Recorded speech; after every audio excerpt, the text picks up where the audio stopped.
out the door and try to kiss, can't find it no more. It's just you and me, and there's nothing I can do. I'm stuck with you, stuck with you, stuck with you.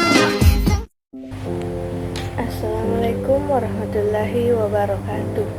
Kami dari kelompok 2 akan membahas tentang penulisan kata pada kalimat di bahasa Indonesia.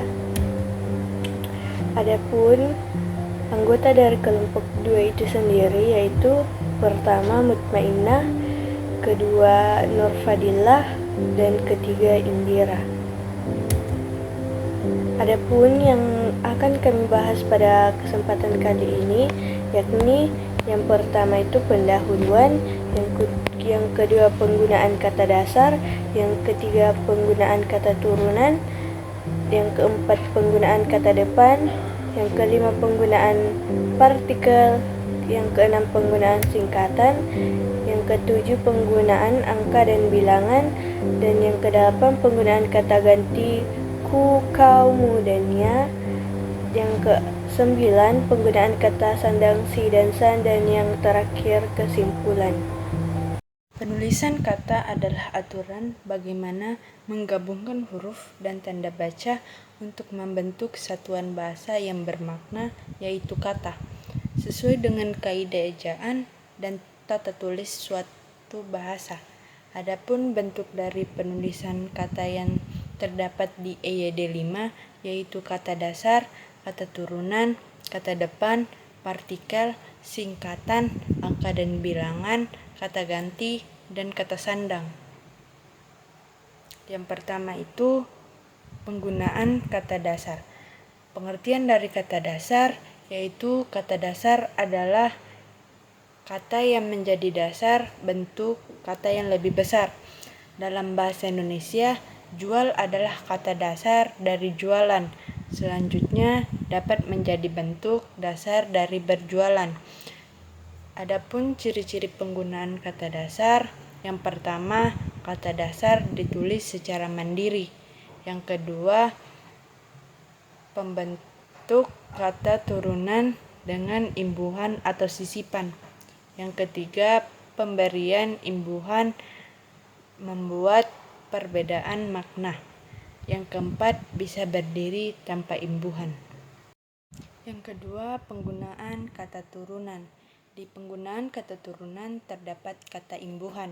Yang pertama, kata yang mendapat imbuhan atau awalan, sisipan, akhiran, serta gabungan awalan dan akhiran. Ditulis serangkai dengan imbuhannya. Yang kedua, kata yang mendapat bentuk terikat ditulis serangkai jika mengacu pada konsep keilmuan tertentu. Yang ketiga, kata yang diawali huruf kapital dan mendapat bentuk terikat dirangkai dengan tanda hubung. Yang keempat, kata yang ditulis dengan huruf miring dan mendapat bentuk terikat dirangkai dengan tanda hubung. Dalam penggunaan kata turunan terdapat juga bentuk ulang. Yang pertama itu bentuk ulang ditulis dengan menggunakan tanda hubung di antara unsur-unsurnya. Yang kedua, bentuk ulang gabungan kata ditulis dengan pengulangan unsur pertama. Dan yang terakhir yaitu gabungan kata. Yang pertama ada unsur gabungan kata, termasuk istilah khusus dan ditulis terpisah. Yang kedua, gabungan kata yang dapat menimbulkan salah pengertian ditulis dengan membumbuhkan tanda hubung di antara unsur-unsurnya. Yang ketiga, gabungan kata yang mendapat awalan dan akhiran sekaligus ditulis serangkai. Yang keempat, gabungan kata yang hanya mendapat awalan atau akhiran ditulis terpisah. Penulisan kata terdapat yang namanya preposisi, yang mana preposisi atau kata depan adalah kata yang merangkai kata-kata atau bagian kalimat dan biasanya diikuti oleh nomina atau promina. Preposisi bisa berbentuk kata, misalnya di, dan, untuk, atau gabungan kata, misalnya bersama atau sampai dengan. Penggunaan kata depannya seperti di, ke, dan dari ditulis terpisah dari kata yang mengikutinya. Partikel atau kata tugas adalah kelas kata yang hanya memiliki arti gramatikal dan tidak mempunyai arti leksikal. Arti suatu kata tugas ditentukan oleh kaitannya dengan kata lain dalam suatu frasa atau kalimat dan tidak bisa digunakan secara lepas atau berdiri. Partikel lah, ka, dan la ditulis serangkaian dengan kata yang mendahuluinya. Bentuk pun yang merupakan bagian kata penghubung. Partikel pun ditulis terpisah dari kata yang mendahuluinya.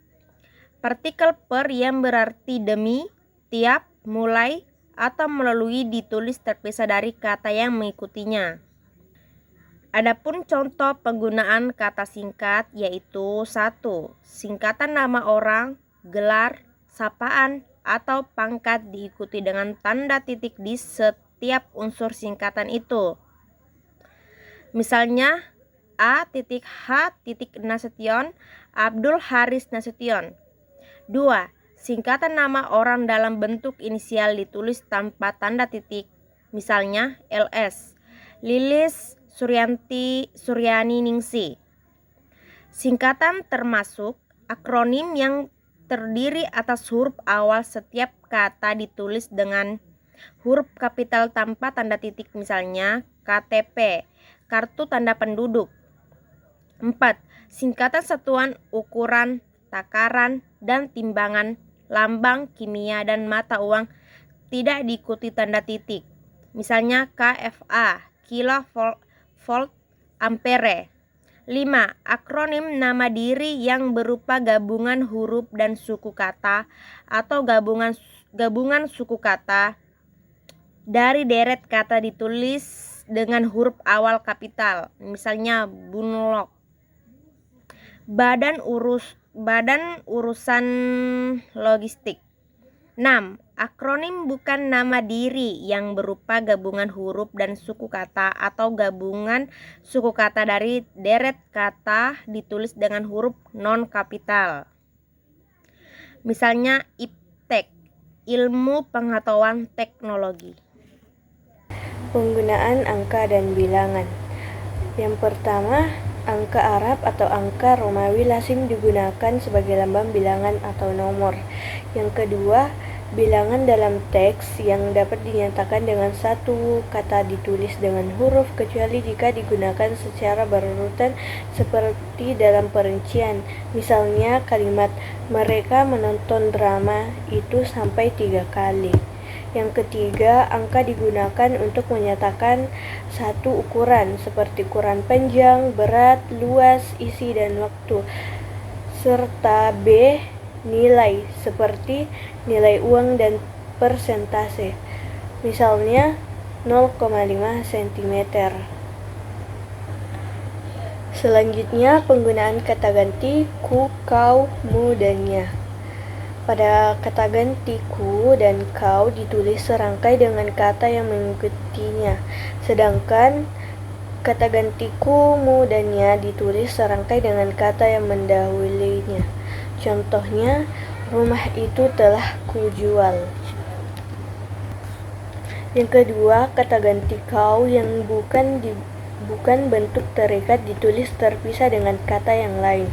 Misalnya, aku ingin kau bersungguh-sungguh dengan apa yang kau katakan. Selanjutnya, penggunaan kata sandang, si, dan sang. Yang pertama, kata si dan sang ditulis terpisah dari kata yang mengikutinya.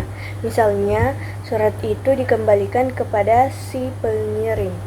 Yang kedua, kata sang ditulis dengan huruf awal kapital jika merupakan unsur nama Tuhan. Misalnya, kita harus berserah diri kepada Sang Pencipta.